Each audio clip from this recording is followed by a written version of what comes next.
Welcome to Friday Night Lights End Zone Overtime on YouTube. I'm Scott Sable along with Jack Leto, and some great games tonight, Jack. Let's get started with some scores that we didn't get on the show tonight. Yeah, a lot of great games, as a lot of our teams were in Des Moines area, Quad Cities area. So let's put up the six box and see some of those scores.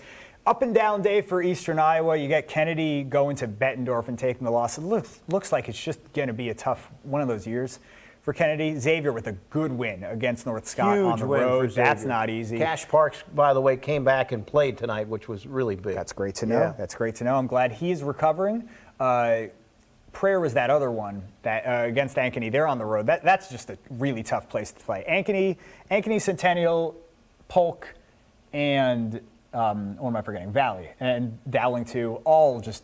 It's crazy because, you know, Prairie did beat Southeast Polk earlier this year. Just proves that anyone can beat anyone. Yeah, so anyone can beat anyone. Prairie's lost a couple in a row now. They're going to have to win some games down the stretch to get in the playoffs. Not to discount, obviously, our Eastern Iowa versus Eastern Iowa games. Decorah with a big one at Shell Rock. They are legit. I think Decorah proved a while ago they were legit. That's a huge one. I believe they come to Marion. I think it's on 9-2 next week. That is on 9-2. Yeah. And speaking of Marion, they held with Dubuque. I think this West Dub Marion game was 14-0 at halftime. That's impressive. Ends up being 27-zip. Western Dubuque has had a few of these big wins in CCA with kind of a get-right game beating up on Burlington. All right, those are the six box, but why don't we get to one of the big years, big biggies. Crazy game. Wahlert tonight, you know, they're undefeated, having a great year. They played a tough team tonight, Independence, who had just one loss.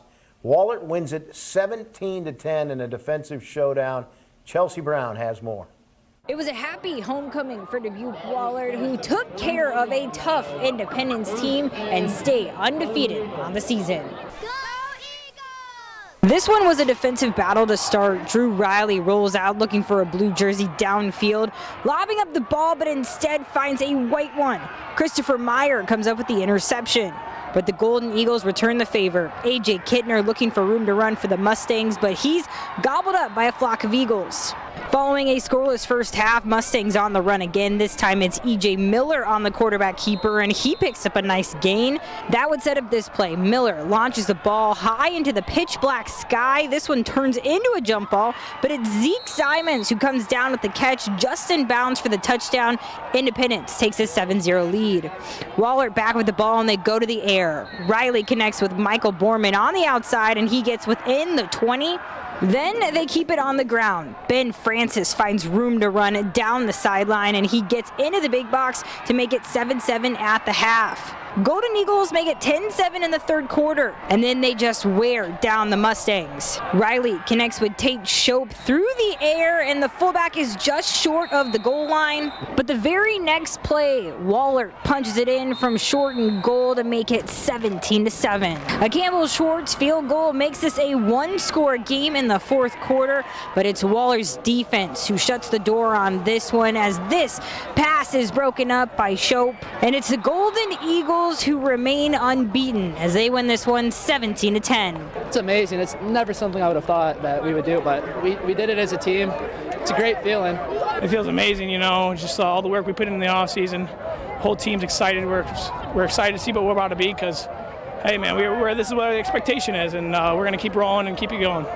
Reporting in Dubuque, I'm Chelsea Brown for KCRG TV9 Sports. Big congrats to Wahlert. Looks like so much fun. And hats off to Independence. They went into a tough place to play there at the Rock Bowl and gave it everything they had and came close. Yeah, that's a hornet's nest up in Dubuque. Credit Wahlert for winning in a way they probably aren't used to winning, which is slow that game down and not put up a bunch of points. When you're 5-0 coming in, you're scoring a lot of points, but they were patient, and that end around to Francis 20, the wide receiver, that looked great, and those two big running backs, including Shop, the fullback, those were some huge plays. You got to do what you got to do to win the football game, and they got it done tonight. And we had another terrific game tonight on KCRG 9.2. Benton Community upsets top-ranked Solon. That's Aaron Scheinblum, who called the game on 9.2 tonight. And what a football game this was. We watched it on the TV as we're getting ready, and man, it was exciting, Jeff. Yeah, look, we go into these games with some sort of expectation, but you had obviously the expectation is number one Solon is going to win, but every team you get a little feeling like I maybe had they a could feeling before compete. this one that Benton was going to win. Benton can really run the football. Yeah. I mean, they don't do it every play. They don't do it all the time on 1st and 10. They'll sometimes run into the back of a center, get 1, 2, 3 yards, but after 3 or 4 of those, eventually the other team gets tired. It's very similar to the Hawkeyes, which we'll watch tomorrow. They can really run the football down your throat and play a patient game. I watched Benton at Mount Vernon, or excuse me, Mount Vernon. The game-winning touchdown was not a run. It was incredible. a bomb, so they caught him by surprise. And that little guy right there, I think Josh said that, Aaron had said that he only had like 62 yards receiving on the year. Well, he had it on one play right there in the game winner. That's wild. Thanks for pointing it out, Scott, because it's true. That's one of those plays where you wait until the 4th quarter to do it, but there it is. Benton is hanging around in these games, and they really deserve a big win like this because they've been so close against 3A competition, and, man, it's loaded in 3A. Yeah, you can tell that play surprised him. He was 10 yards behind everyone, and the quarterback did a magnificent job putting it right on the money. Pressure. Yeah, and that's just a huge win for Benton. And they're going to be tough in the playoffs. They're tough out, as Solon obviously will be too. But they'll remember this, and that young man will remember this catch the rest of his life. Yeah. And they're probably still partying tonight in Van Horn. Game you were at tonight, Bellevue and Maquoketa Valley. This surprised me. Maquoketa Valley, 35-0 shutout. That's so impressive. And their defense has been good all year, right? Yeah, Mac Valley hasn't given up a point since they gave up 9 in week 1 to Cascade. But it was really the running game that surprised me. This was their first offensive play, is Rogan Height from about 80 yards away getting into the end zone. Not the fastest guy, but he is quick, like a lot of those small running backs. Bellevue defense looked solid, but Mac Valley was always able to bounce back. They didn't throw it a lot, but when they did, Brady Wall, the quarterback, he has a cannon, gets it downfield. And Mac Valley, obviously they're able to run the football, but when you get a play like that, a 30, 40-yard pass play for some momentum, then that turns into that turns into a run play at the goal line. You don't need to throw a 50-yard touchdown, but the 20, 30-yard occasional passes can really help you out in a small school atmosphere where not everyone is expecting it. I really like the way Mac Valley is playing. This was kind of a test game because both Bellevue and Mac Valley played fairly easy schedules, pretty similar. So who would come out on top? It looks like it's Mac Valley, and here's a biggie.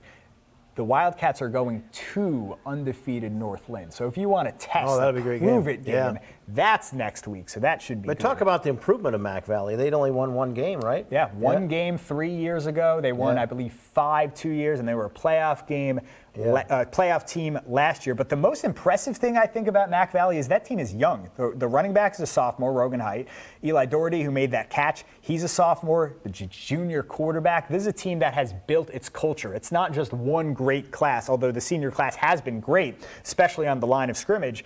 This is a culture that has been brought up by Mac Valley. It's really what kind of crowd they have tonight? They had a solid crowd at Delhi. It's a great atmosphere, isn't it? Yeah, I was driving through, and I mean, I didn't see anyone because everyone, the restaurants, the bars, they're all closing. The horses and the farms, they were just hanging out for themselves, like no babysitters for the horses. The crowd is coming out in Delhi, and the parents were great. The parents, a lot of times we put the kids on camera, obviously, because, they're having fun, but the parents were having fun too. They were loving it that TV9 was there. So we're really excited, and we're excited to see Mac Valley. Looks like they are a playoff team. All right, let's talk about a record-breaking night at Central City. Central City beats Easton Valley 54-8 for their 4th win of the season. And I love small-town high school football where you can play the fight song this is right before the game. He has to hand it off and say, I got to go play football now, sorry.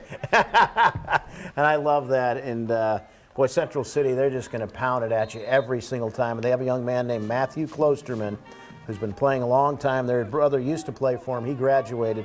This is his 21st rushing touchdown of the year. He mugged for the camera. That broke his brother's record, and how cool is that? He ended up getting another one later on. He has 22 on the year, and it was a great atmosphere for this one, too. The cheerleaders did a lot. There's his 22nd to match his jersey, and look how hard a runner he is. Yeah, man, I remember when these guys played, I think he started, or he at least played a lot when he was like in 9th grade, and he was not very big. Now look at him. Matter of fact, I hadn't seen him play in a couple of years. When I showed up tonight and saw him, I'm like, wow, you don't look like the same kid. I mean, whatever he's doing, he's doing it right. He's a physical runner now, in addition to his speed, and I think they got a good chance to make the playoffs. Yeah, they were getting a real good push in those highlights up in the line of scrimmage. Yeah, the line did a sure great you can job tell. tonight, and they were so excited to play football and happy we were there tonight to record it, as you saw him mug for the camera. Another guy who used to always do that was Tim Dwight. Yes. He'd break one, and he would just stare right at you and mug and point right at you He as knew he's where running the down the camera was. sideline. Wide receivers can do that. Yeah. Running backs not often, but when you're Matthew Klosterman, you got 22 touchdowns on the year. One of them could be a mean mug. We should really talk just a little bit about the Wash Liberty game tonight at Kingston Stadium. Wash came out, had the lead at halftime. Liberty came back and won a close game. I think it was like 27-22 or something.